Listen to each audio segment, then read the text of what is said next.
I love gaming in my theater room, but despite all the marketing from Sony, Xbox, AMD, Nvidia, when it comes to high refresh rate and reasonable settings, 4K is still tough to run. Part of my problem is that I skipped Nvidia's 40 series, so in the lead up to the 5090 launch, I said, both Plouffe and I went on the record, if all the rumors are true, we're buying one. As someone with a monitor, I wanted even more performance than I'm getting from my 4090.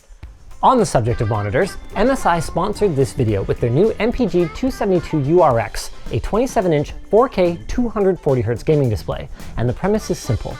We're gonna build a top-of-the-line gaming PC, do a little ad hoc testing with the RTX 5090, and when we're done, each of us has to cancel our pre-order or pull the trigger on a 2,900 Canadian dollar gaming doohickey. Plus tax. But here's the thing. Why is this decision so complicated? I mean, whether you think the price is justified or not, the 5090 is clearly at the top of the charts. But the issue is that I don't play any of those games that we tested. Do you? Not really. We choose our benchmarks to paint a well-rounded picture of performance, not to try to cover every popular game. Well, today we changed that. Not only did the lab get us benchmark numbers for all of the games in our suite, including many you didn't see in the review, but we're gonna throw in random titles that I wanna play, that he wants to play, and that you wanna see us play. All at 4K.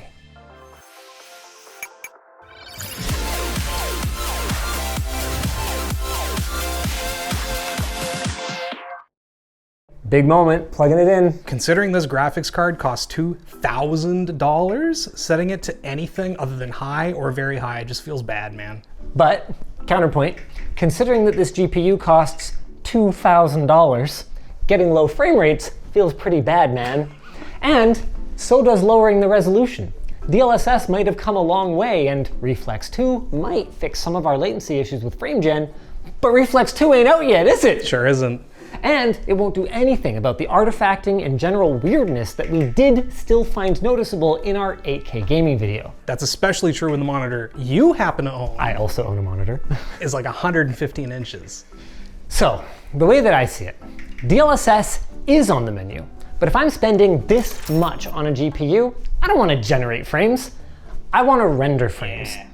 As for an FPS target, okay, my theater display is 120 Hz.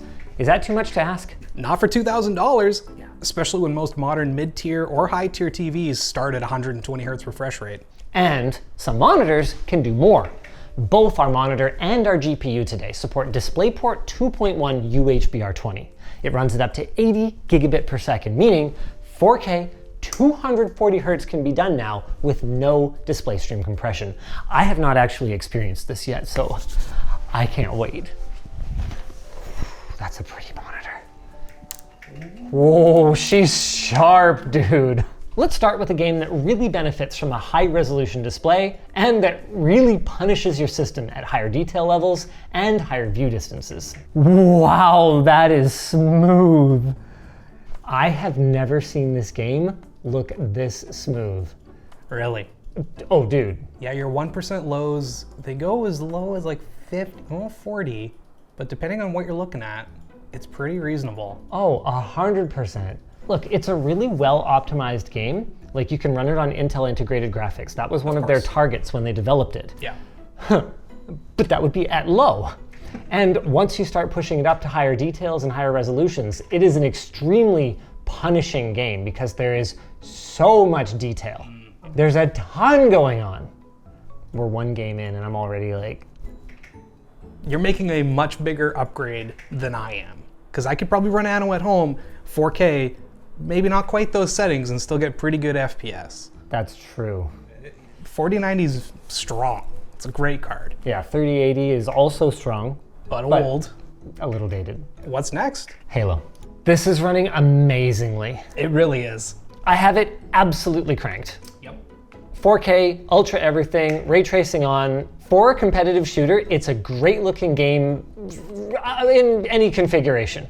Maxed out, it's gorgeous. But how many of the games that you play are this demanding? Well, okay, I gotta be honest with you. Probably 90% of my gaming time right now is in an indie hockey roguelite called Tape to Tape. Yeah, it's great. But it isn't demanding. It's really not.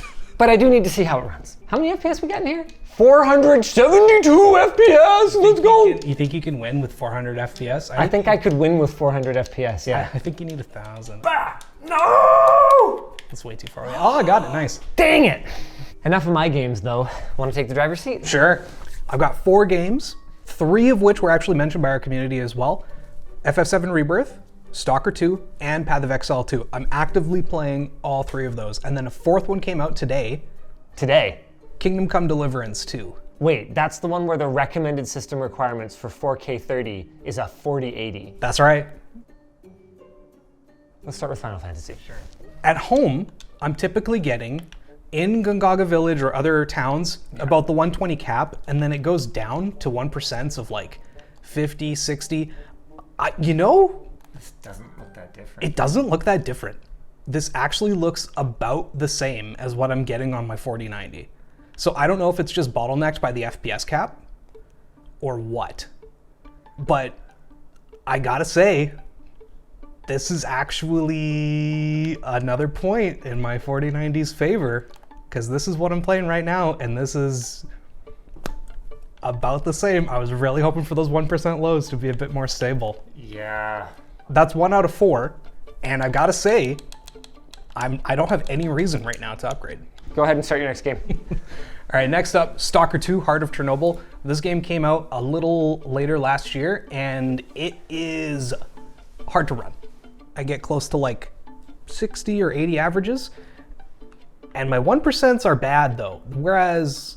Right, so right now you're using DLSS to get it to run at all, which I know you don't like to do. Yeah, so. I prefer turning it off, and I'm getting numbers better than I normally get with DLSS on. Not much, but we're getting like 90, 85 average with... Looks very playable. This is very playable. 1%s are like, they do go down to 50 or so, but they're usually around 60. I do wonder though, how much of that is the 9800X3D we have in here, and how much of it's the GPU. Yeah, because a whole platform upgrade would be cheaper than upgrading your GPU. And we were talking off camera about how he just convinced one of his friends to upgrade their monitor rather than buy a 5090, because there's other things you can do to make your games run better other than just buying a new GPU. Yeah, or at least look prettier. It's just that he already has like sick everything else, so. I was really hoping for it to work a little worse than this. You're like the one guy I can think of who looks at the new product he's planning to buy and is like, oh, I really hope it sucks. Yeah, it's expensive. Okay, let's see how much DLSS helps. Triple digits with 1%'s just hit triple digit. Oh, they're usually like 80, 90. Okay, all right. Well, it's markedly improved. Next up is Path of Exile 2. While we wait for that, it's a good time to tell you about our new sport button-up shirt from LTTstore.com. It's stretchy, lightweight, and remarkably comfortable. Oh. I normally get like 90 to 150 FPS average. I mean, that's a huge range. It's a huge range, I know. I've actually been trying their new controller support. It's actually pretty good. It's frustrating to me because it runs well, except when it doesn't. And sometimes I see major dips below triple digits in maps, so it does get even worse than that. Okay, it's all over the place, just like it normally is, but I'm seeing, instead of 90 to 150, we're seeing like 212 down to like 175. And it's doing exactly what I wanted. No, my triple digits, I'm still seeing... Okay, we're still getting stutters every now and then, but that's kind of just the game. Does it feel different? It doesn't feel that much different, but it's hard for me seeing those numbers. Like I'm seeing 1% of like 112. Okay, don't look at the numbers. Don't look at the numbers. How does it feel? It feels good, but it felt good before. Do I want it to feel gooder? Do I want to pay that much money to make it feel gooder? Oh man, I'm gonna put this one as another win for the 5090. Okay. All right then. Last but not least, Kingdom Come Deliverance 2. Sorry, I keep leaning into the frame because I'm like, I know. 5-layer tandem OLED panel, boys. It sure looks pretty. It really does. In any game. And MSI has asked us to point out that you can make your whole desk look pretty too with Windows Dynamic Lighting certification that syncs lighting effects across multiple devices. I know this is the start of the game and it might get a little harder to run later once we're in a forest, but 140 average and like 130, 1% lows, 120.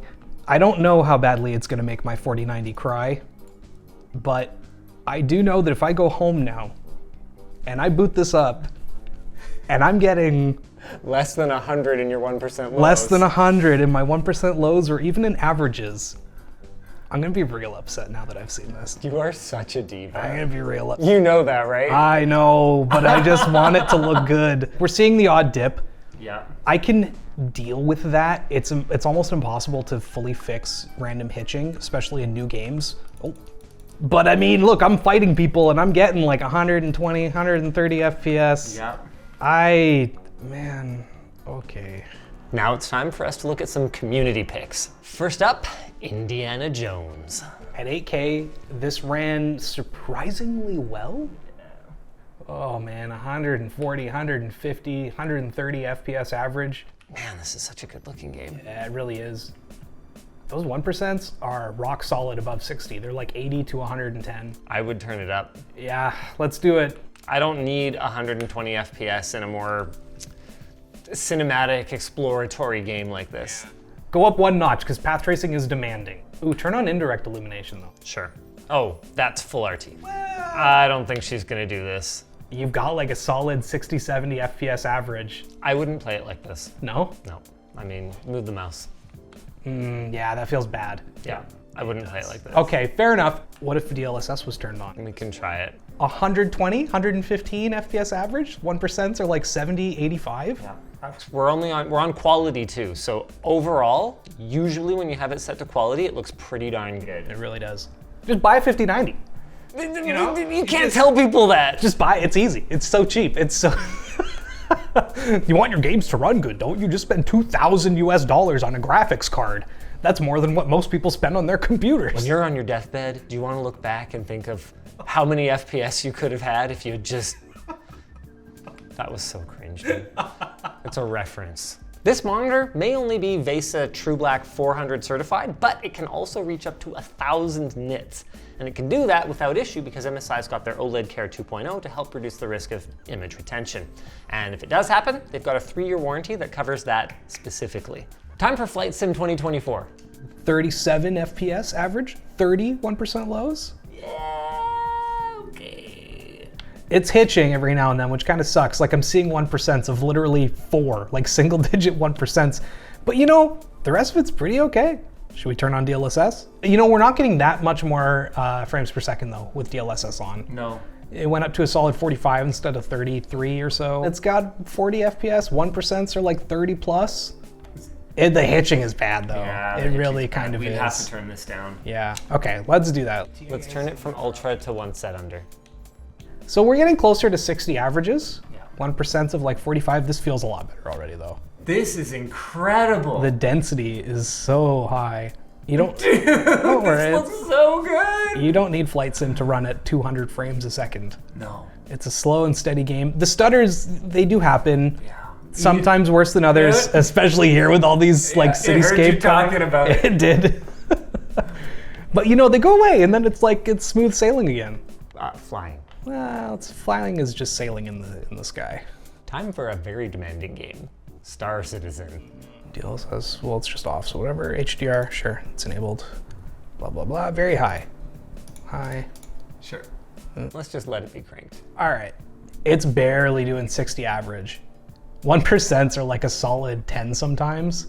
I'm gonna take a look at a few more of these. You wanna come back for Crysis? Sure. Let's try Elden Ring.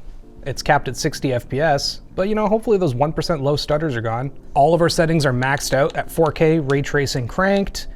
We've hit our cap, and we're still stuttering every now and then. Next game. For GTA Online, looks like we're using about 5 gigs of video memory, set to 4K, 240 hertz. Everything is basically cranked. That's not bad, you know, 155, 160 FPS average, 1% lows, 140, 150. I think that if you're playing GTA 5 or online with a 5090, I don't think you have anything to worry about when it comes to performance at 4K. Baldur's Gate 3, everything cranked. We're getting 210 frames a second. Our 1% lows are sitting 150 to 200 FPS. Let's check out Minecraft next. It's got everything set to, you know, max render distance, max simulation distance. Everything else is turned on or set to max. So you might get some initial hitching, but now we're seeing 230 FPS average. 1% are around 200 as well. Minecraft is running pretty well. But you know what, we can make it look a little prettier than this. Now we've got Minecraft with BSL shaders, and it looks incredible. I'm still getting like 165 FPS average, 150, 180. 1% lows goes deep down as like 36. I think that if you want to play maxed out Minecraft at 4K with a 5090, this is a very comfortable gaming experience. Next game. Okay, 4K, HDR, PQ10, share reflex on with boost. Okay, now we're looking at Cyberpunk. No ray tracing, no DLSS. It looks great, it runs great. Next game. As for Ark Survival Ascended, this one's very unoptimized. We're at 4K, render scale set to 100%, even though DLSS is set to off. Just in case, graphics is all pretty maxed out here. I'm getting like 100 FPS average, 1%'s dipping into 50s, but they're usually around 65, 70. This is very playable. Now let's play another game you guys requested that wasn't great at launch, but has, become pretty good over the years. Fallout 76. I've got everything maxed out, 4K, and I'm getting 240, 260 frames a second, rock solid performance. Your 1% lows are gonna dip, but it's not anything that you're gonna feel terrible about. I don't experience any hitching right now. Now time for BeamNG.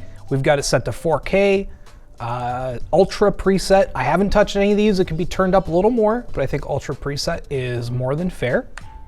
All right, we're getting the odd hitch. Just chilling on the beach here, but otherwise I'm seeing, 300 FPS.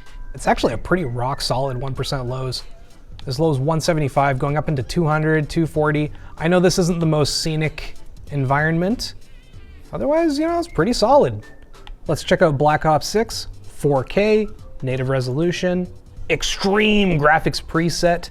Yeah, we've played almost a full match and I'm still getting like 160 average frames a second with lows of like 144, 150. It's a small map and it's not Warzone. I don't know if Warzone handles a lot worse than this, but this seems more than playable. Another one you guys requested is Destiny 2. We're in 4K, everything is cranked. I'm sure our 1% lows aren't that awful. Like I'm not feeling any hitching. Game is just working, feels great. Steven, if you're watching this, 4K, Destiny 2, 5090, 250, 300 frames a second, you know you want it. Of course they want Crysis remastered. Yeah, you nerds. There were a lot of people asking for the original Crysis. Yeah. Everything is set to can it run Crysis. Ooh. HDR on, it does have it, very good. You're getting 113 FPS though, average. 1%'s dipped pretty heavily down to like 30, but now that it's kind of settled down, it's, around 100, 110. Dude, the shadows on the gun. They look really good. That water, look out at the beach. Oh man. Look at these shadows. Yeah, they're pretty good. Look at these shadows, bud. Look at the lighting inside here. You get that hard lighting coming in from the sun. Oh man, this makes me want the new card. Before we're allowed to make a final decision, we have to look at the lab's results. These reveal a key thing that our ad hoc testing cannot. Look at how poorly the RTX 3090 has aged. When the 40 series came out a couple of years ago, it was $100 more for double or darn near double the performance. Well, that made the price feel somewhat justified given that it was a decidedly next-gen card. But the 5090 is another $400, or about a 25% increase in price for about, 20 to 30% performance bump on average? Is it a bad upgrade? I mean, not if you have the money to throw at it, but you're not getting nearly the same feel-good moment that upgraders got last time when they plugged in their new card, that I got. Fired up their favorite game and then saw night and day performance improvement. Atomic Heart sees a jump into triple digits, but then a decent uplift with the 5090. City Skylines 2 goes from cinematic to playable to slightly more playable. The other CS2 sees decent gains from generation to generation, as does Shadow of the Tomb Raider and, to a similar extent, Tiny Tina's Wonderlands. But when we include the rest of today's list and games we tested for the review, most of the charts look like this. Rocket League, Total War Warhammer 3, Returnal, F1 24, The Last of Us, Red Dead Redemption 2. Dota 2 is a weird outlier, but we're pretty sure it's just CPU bottlenecked, giving me another excuse to not upgrade to a 5090. Guess what game out of this whole list I've got the most hours in? Dota 2. That's right, by a wide margin. I'm getting deja vu. This feels a lot like going from the 2080 Ti to the 3090. Back then, people paid an extra $500 MSRP for about a 20-something% performance uplift.